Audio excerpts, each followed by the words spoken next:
Hi friends, ಎಲ್ಲರಿಗೂ ಕೂಡ ಮತ್ತೊಮ್ಮೆ ನಮ್ಮ ಒಂದು ಚಾನಲ್ಗೆ ನಿಮಗೆ ಸ್ವಾಗತ. ಇವತ್ತಿನ ಒಂದು ವಿಡಿಯೋದಲ್ಲಿ ಮುಂದುವರೆದ ಭಾಗವನ್ನು ನೋಡ್ಕೊಳ್ತಾ ಹೋಗೋಣ. ನೋಡಿ, ಇಲ್ಲಿ ಮೊದಲನೇದಾಗಿ ಭಾರತದ ಇತಿಹಾಸಕ್ಕೆ ಸಂಬಂಧಪಟ್ಟಂತೆ ಟಾಪ್ 25 ಪ್ರಶ್ನೆಗಳನ್ನು ಈ ಒಂದು ವಿಡಿಯೋದಲ್ಲಿ ನಾವು ನೋಡ್ಕೊಳ್ತಾ ಹೋಗೋಣ.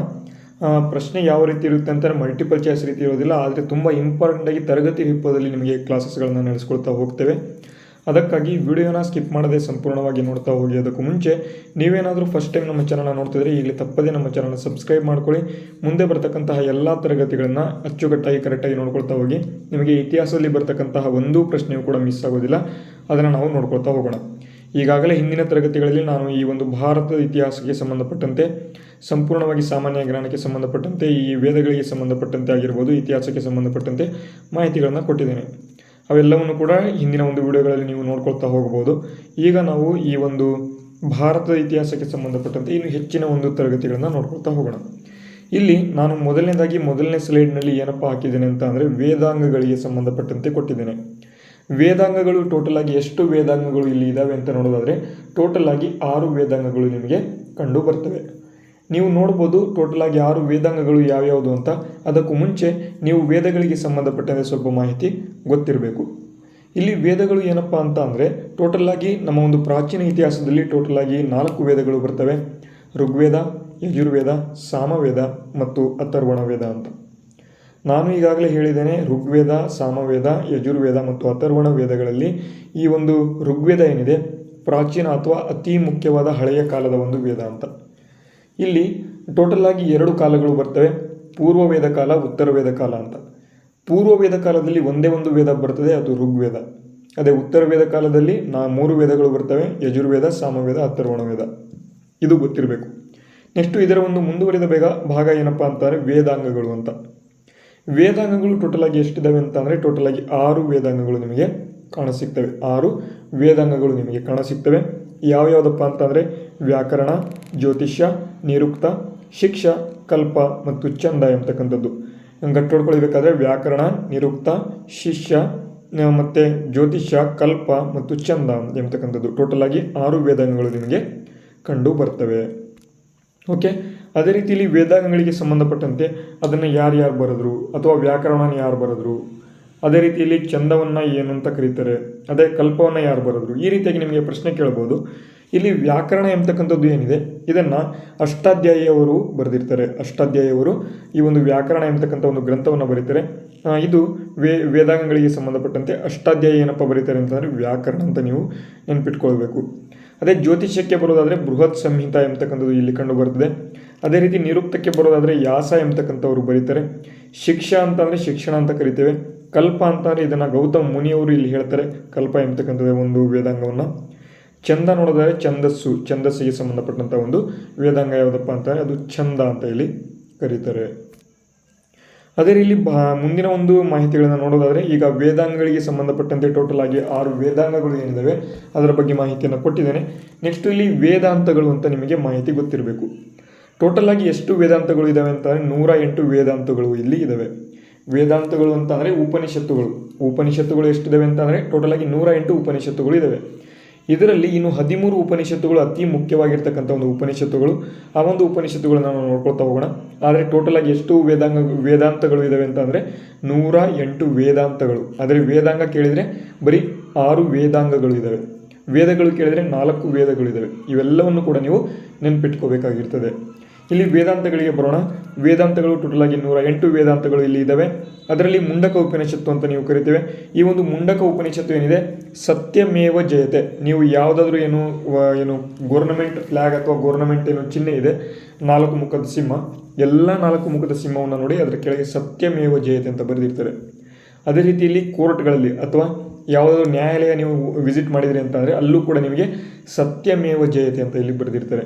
ಹಾಗಾದರೆ ಈ ಒಂದು ಸತ್ಯಮೇವ ಜಯತೆ ಅಂತಕ್ಕಂಥ ಒಂದು ಪದ ಏನಿದೆ ಅದು ಯಾವ ಒಂದು ಉಪನಿಷತ್ತಿನಿಂದ ನಾವು ತೆಗೆದುಕೊಂಡಿದ್ದೇವೆ ಅಂತಂದರೆ ಮುಂಡಕ ಉಪನಿಷತ್ತು ಅಂತ ಈ ಒಂದು ಉಪನಿಷತ್ತಿನಿಂದ ನಾವು ಸತ್ಯಮೇವ ಜಯತೆ ಅಂತಕ್ಕಂಥದ್ದನ್ನು ನಾವು ತೆಗೆದುಕೊಂಡಿದ್ದೇವೆ.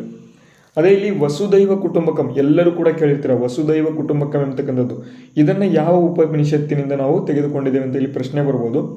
ಏನು ವಸುದೈವ ಕುಟುಂಬಕಂ ಏನಿದೆ ಇದು ಮಹಾ ಉಪನಿಷತ್ತು ಅಂತ ಕರೆದರೆ ಮಹಾ ಉಪನಿಷತ್ತಿನಿಂದ ನಾವು ತೆಗೆದುಕೊಂಡಿದ್ದಾರೆ. ಅದೇ ರೀತಿಯಲ್ಲಿ ಓಂ ಎಂಬತಕ್ಕಂಥದ್ದು ಓಂಕಾರ ಅಂತ ಎಂಬತಕ್ಕಂಥದ್ದು ಏನು ಕರಿತೇವೆ.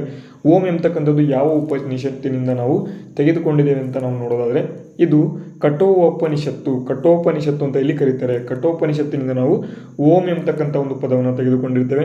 ಇದನ್ನು ಕೂಡ ನೀವು ನೆನಪಿಟ್ಕೋಬೇಕು. ಅದೇ ಇಲ್ಲಿ ಮನುಸ್ಮೃತಿ ಎಂಬತಕ್ಕಂಥದ್ದು ಇದೊಂದು ಮೊದಲ ಒಂದು ಕಾನೂನು ಪುಸ್ತಕ ಅಂತ ಇಲ್ಲಿ ಕರೀತಾರೆ. ಮನುಸ್ಮೃತಿ ಎಂಬತಕ್ಕಂಥದ್ದು ಮೊದಲ ಒಂದು ಕಾನೂನು ಪುಸ್ತಕ. ಭಾರತದ ಮೊದಲ ಕಾನೂನು ಪುಸ್ತಕ ಯಾವುದಪ್ಪ. ಅದೇ ರೀತಿ ಇಲ್ಲಿ ಪುರಾಣಗಳಿಗೆ ಬರೋದಾದರೆ ಟೋಟಲ್ ಆಗಿ 18 ಪುರಾಣಗಳನ್ನ ನಾವು ನೋಡ್ಬೋದು. 18 ಇಲ್ಲಿ ಪುರಾಣಗಳು ಇಲ್ಲಿ ಕಂಡು ಬರ್ತವೆ. ಮತ್ತು ಇಲ್ಲಿ ಈ ಮಹಾಕಾವ್ಯಗಳಿಗೆ ಬರೋದಾದರೆ ನಮ್ಮ ಒಂದು ರಾಮಾಯಣ ಮತ್ತು ಮಹಾಭಾರತ ಎಂಬತಕ್ಕಂಥ 2 ಮಹಾಕಾವ್ಯಗಳು ಇದ್ದಾವೆ. ರಾಮಾಯಣವನ್ನು ಎಲ್ಲರಿಗೂ ಕೂಡ ಗೊತ್ತಿರುವ ಹಾಗೆ ವಾಲ್ಮೀಕಿ ಪ್ರಭುಗಳು ಇಲ್ಲಿ ಬರೆದಿರ್ತಾರೆ. ಇದರಲ್ಲಿ ಕಾಂಡಗಳು ಅಂತ ಇಲ್ಲಿ ಬರ್ತವೆ. ಕಾಂಡಗಳು 12,000 ಕಾಂಡಗಳಿದ್ದಾವೆ. ಅದರಲ್ಲಿ ಸುಂದರಕಾಂಡ ಎಂಬತಕ್ಕಂಥದ್ದು ಅತಿ ದೊಡ್ಡ ಒಂದು ಕಾಂಡ ಆಗಿದೆ. ಅದೇ ರೀತಿಯಲ್ಲಿ ಮಹಾಭಾರತ ನೋಡೋದಾದರೆ ವೇದವ್ಯಾಸರು ಎಂಬತಕ್ಕಂಥ ಮುನಿಗಳು ಇದನ್ನು ಬರೀತಾರೆ. ಇದರಲ್ಲಿ ಪರ್ವಗಳು ಅಂತ ಬರೀತೇವೆ. ಟೋಟಲ್ ಆಗಿ 18 ಪರ್ವಗಳು ಇಲ್ಲಿ ಕಾಣಬರ್ತವೆ. 18 ದಿನದ ಒಂದು 18 ಪರ್ವಗಳು ಅಂತ ನಾವು ಇಲ್ಲಿ ಮಹಾಭಾರತದಲ್ಲಿ ನಾವು ಕಾಣಬಹುದು. ಅದೇ ರೀತಿಯಲ್ಲಿ ಈ ಒಂದು ಪೂರ್ವವೇದ ಕಾಲದಲ್ಲಿ ಯಾವ ಒಂದು ವರ್ಷದಲ್ಲಿ ಅಂದರೆ 1500ರಿಂದ 1000 BC ವರೆಗೆ ಅಂದರೆ ಋಗ್ವೇದ ಕಾಲದಲ್ಲಿ ಯಾವ ಒಂದು ಭಾಷೆಯನ್ನು ಬಳಸ್ತಾ ಇದ್ರು ಅಂತ ಇಲ್ಲಿ ಪ್ರಶ್ನೆ ಬರ್ಬೋದು. ಇಲ್ಲಿ ಸಂಸ್ಕೃತ ಭಾಷೆನ ಇಲ್ಲಿ ಬಳಸ್ತಾ ಇದ್ರು. ಋಗ್ವೇದ ಕಾಲ ಅಂತಲೂ ಕೂಡ ಇದನ್ನು ಕರೀತಾರೆ. ಏನಪ್ಪ ಅಂತ ಅಂದರೆ ಪೂರ್ವವೇದ ಕಾಲವನ್ನು ಋಗ್ವೇದ ಕಾಲ ಅಂತಲೂ ಕೂಡ ಇಲ್ಲಿ ಕರೀತಾರೆ. ಈ ಒಂದು ಋಗ್ವೇದ ಕಾಲದಲ್ಲಿ ದಶರಾಜ ಯುದ್ಧ ಎಂಬತಕ್ಕಂಥದ್ದು ಆಗಿರ್ತದೆ. ದಶರಾಜ ಯುದ್ಧ ಎಂಬತಕ್ಕಂಥದ್ದು ಇದನ್ನು ಕೂಡ ಮುಂದಿನ ಒಂದು ತರಗತಿಗಳಲ್ಲಿ ನಾನು ತಿಳಿಸ್ಕೊಡ್ತಾ ಹೋಗ್ತೇನೆ. ದಶರಾಜ ಯುದ್ಧ ಯಾರ ನಡುವೆ ನಡೆಯಿತು ಸಂಪೂರ್ಣ ಮಾಹಿತಿನ ಮುಂದೆ ಕೊಡ್ತಾ ಹೋಗ್ತೇನೆ. ಈಗ ಇಷ್ಟನ್ನು ಮಾತ್ರ ನೆನಪಿಟ್ಕೊಳ್ಳಿ. ಮತ್ತು ಇಲ್ಲಿ ಪೂರ್ವವೇದ ಕಾಲಕ್ಕೆ ಸಂಬಂಧಪಟ್ಟಂತೆ ನದಿಗಳ ಒಂದು ಮಾಹಿತಿನ ನೋಡೋದಾದರೆ ಟೋಟಲ್ ಆಗಿ ಎಷ್ಟು ನದಿಗಳಿದ್ದು ಅದಕ್ಕೆ ಸಂಬಂಧಪಟ್ಟಂತೆ ಮಾಹಿತಿ ಇದೆ. 6 ನದಿಗಳನ್ನು ಯಾವ ರೀತಿ ಕರಿತಾ ಇದ್ರು ಅಂದರೆ ಇವತ್ತಿನ ಒಂದು ರಾವಿ ನದಿ ಆವಾಗ ಯಾವ ರೀತಿ ಕರಿತಾ ಇದ್ರು ಅಂತ ಇಲ್ಲಿ ಪ್ರಶ್ನೆ ಮಾಹಿತಿ ಇದೆ. ರಾವಿ ನದಿಯನ್ನು ಪುರುಷಿಣಿ ಅಂತ ಕರಿತಾ ಇದ್ರು. ಸತ್ಲೇಜ್ ನದಿಯನ್ನು ಇಲ್ಲಿ ಶತುದ್ರಿ ಅಂತ ಕರಿತಾ ಇದ್ರು. ಚೀನಾಬ್ ನದಿಯನ್ನು ಅಸ್ಕಿನಿ ಅಂತ ಕರಿತಾ ಇದ್ರು. ವಿಪಾಸವನ್ನು ಅಥವಾ ಬಿಯಾಸ್ ನದಿಯನ್ನು ಇಲ್ಲಿ ವಿಪಾಸ ಅಂತ ಕರಿತಾ ಇದ್ರು. ಸಿಂಧ್ ನದಿಯನ್ನು ಇಲ್ಲಿ ಸಿಂಧೂ ನದಿ ಅಂತ ಕರಿತಾ ಇದ್ರು. ವಿತಾಸ್ತ ಎಂಬತಕ್ಕಂಥದ್ದನ್ನು ಝೇಲಂ ಎಂಬತಕ್ಕಂಥ ನದಿಯನ್ನು ವಿತಾಸ್ತ ಅಂತ ಇಲ್ಲಿ ಕರಿತಾ ಇದ್ರು. ಇದು ಕೂಡ ಮಾಹಿತಿ ಇಲ್ಲಿ ಈ ಒಂದು ಪ್ರಶ್ನೆಗಳನ್ನು ಕೂಡ ನಿಮಗೆ ಕೇಳುವಂತಹ ಒಂದು ಸಾಧ್ಯತೆ ಇರ್ತದೆ. ಅದೇ ರೀತಿಯಲ್ಲಿ ಯಾಗಗಳಿಗೆ ಬರೋದಾದರೆ ಟೋಟಲ್ ಆಗಿ 3 ಯಾಗಗಳು ಇಲ್ಲಿ ಕಂಡು ಬರ್ತವೆ. ರಾಜಸೂಯ ಯಾಗ, ಅಶ್ವಮೇಧ ಯಾಗ, ವಾಜಪೇಯ ಯಾಗ ಎಂಬತಕ್ಕಂಥದ್ದು ಟೋಟಲ್ ಆಗಿ 3 ಯಾಗಗಳು. ಈ ಒಂದು ಯಾಗಗಳಿಗೆ ಸಂಬಂಧಪಟ್ಟಂತೆ ರಾಜಸೂಯ ಯಾಗ ಏನಿದೆ ಇದು ಶಪಥ ಗ್ರಹಣಕ್ಕೆ ಸಂಬಂಧಪಟ್ಟಂತೆ ಮಾಹಿತಿ ಹೊಂದಿದೆ. ಅಶ್ವಮೇಧ ಯಾಗ ಏನಿದೆ ಸ್ಥಳವನ್ನು ವಿಸ್ತಾರ ಮಾಡೋದಕ್ಕೆ ಈ ಒಂದು ಅಶ್ವಮೇಧ ಯಾಗವನ್ನು ಮಾಡ್ತಾರೆ. ವಾಜಪೇಯ ಯಾಗವನ್ನು ಇಲ್ಲಿ ಶಕ್ತಿ ಪ್ರದರ್ಶನ ಮಾಡೋದಕ್ಕೆ ವಾಜಪೇಯ ಯಾಗ ಎಂಬತಕ್ಕಂಥದ್ದನ್ನು ಇಲ್ಲಿ ಮಾಡ್ತಾ ಹೋಗ್ತಾರೆ. ಓಕೆ. ಮತ್ತು ಇಲ್ಲಿ ಷಡ್ ದರ್ಶನಗಳು ಅಂತ ಇದ್ದಾವೆ. ಟೋಟಲ್ ಆಗಿ 6 ದರ್ಶನಗಳು ಇದ್ದಾವೆ. ಷಡ್ ದರ್ಶನಗಳು ಅದರಲ್ಲಿ ಸಾಂಖ್ಯ ದರ್ಶನ, ನ್ಯಾಯ ದರ್ಶನ, ಯೋಗ ದರ್ಶನ, ವೈಶೇಷಿಕ ದರ್ಶನ, ಉತ್ತರ ಮೀಮಾಂಸಾ ಮತ್ತು ಪೂರ್ವ ಮೀಮಾಂಸಾ ಎಂತಕ್ಕಂತಹ ಒಂದು 6 ದರ್ಶನಗಳನ್ನು ಷಡ್ ದರ್ಶನ ಅಂತ ಇಲ್ಲಿ ಕರೆದಿರ್ತಾರೆ. ಒಂದೊಂದು ದರ್ಶನಗಳನ್ನು ಕೂಡ ಒಬ್ಬೊಬ್ಬರು ಬರೆದಿರ್ತಾರೆ. ಅದನ್ನು ನಾವು ಈಗ ನೋಡ್ಕೊಳ್ತಾ ಹೋಗೋಣ. ಇಲ್ಲಿ ಸಾಂಖ್ಯ ದರ್ಶನ ಏನಿದೆ ಇದನ್ನು ಕಪಿಲ ಮುನಿಯವರು ಬರೆದಿರ್ತಾರೆ. ನ್ಯಾಯ ದರ್ಶನವನ್ನು ಇಲ್ಲಿ ಗೌತಮ ಎಂಬತಕ್ಕಂಥವ್ರು ಬರೆದಿರ್ತಾರೆ. ಯೋಗ ದರ್ಶನ ಎಲ್ಲರಿಗೂ ಕೂಡ ಗೊತ್ತಿರ್ತದೆ, ಪತಂಜಲಿಯವರು ಬರೆದಿರ್ತಾರೆ. ವೈಶೇಷಿಕ ದರ್ಶನ ಏನಿದೆ ಇದನ್ನು ಕಣದ ಅವರು ಬರೆದಿರ್ತಾರೆ. ಉತ್ತರ ಮೀಮಾಂಸಾ ಬರೋದಾದರೆ ಗೌತಮ ಬದರಾಯನ ಎಂಬತಕ್ಕಂಥವ್ರು. ಅದೇ ರೀತಿಯಲ್ಲಿ ಪೂರ್ವ ಮೀಮಾಂಸಾ ಬಂದರೆ ಜೈಮಿನಿ ಎಂಬತಕ್ಕಂಥವ್ರು. ಮತ್ತು ಇನ್ನೊಂದು ಬರುತ್ತೆ ಕಾವ್ಯ ಮೀಮಾಂಸಾ ಎಂಬತಕ್ಕಂಥದ್ದು. ಅದನ್ನು ಒಬ್ಬ ರಾಜ ಬರೀತಾನೆ, ಅದನ್ನು ಮುಂದೆ ಹೇಳ್ಕೊಡ್ತಾ ಹೋಗ್ತಾನೆ. ಉತ್ತರ ಮೀಮಾಂಸಾ, ಪೂರ್ವ ಮೀಮಾಂಸಾ ಇವೆರಡನ್ನೂ ಕೂಡ ನೆನ್ಪಿಟ್ಕೊಳ್ಳಿ. ಇದರಿಂದ ಪ್ರಶ್ನೆಗಳು ಬರುವಂತಹ ಒಂದು ಸಾಧ್ಯತೆಗಳು ಇಲ್ಲಿ ಇರ್ತವೆ. ಇವಾಗಿದ್ದು ಇವತ್ತಿನ ಒಂದು ತರಗತಿಗೆ ಸಂಬಂಧಪಟ್ಟಂತೆ ಮಾಹಿತಿ. ಈ ಒಂದು ವಿಡಿಯೋ ಯೂಸ್ಫುಲ್ ಆಗಿದ್ರೆ ವಿಡಿಯೋಗೆ ಲೈಕ್ ಮಾಡಿ, ಶೇರ್ ಮಾಡಿ, ಸಬ್ಸ್ಕ್ರೈಬ್ ಮಾಡಿ.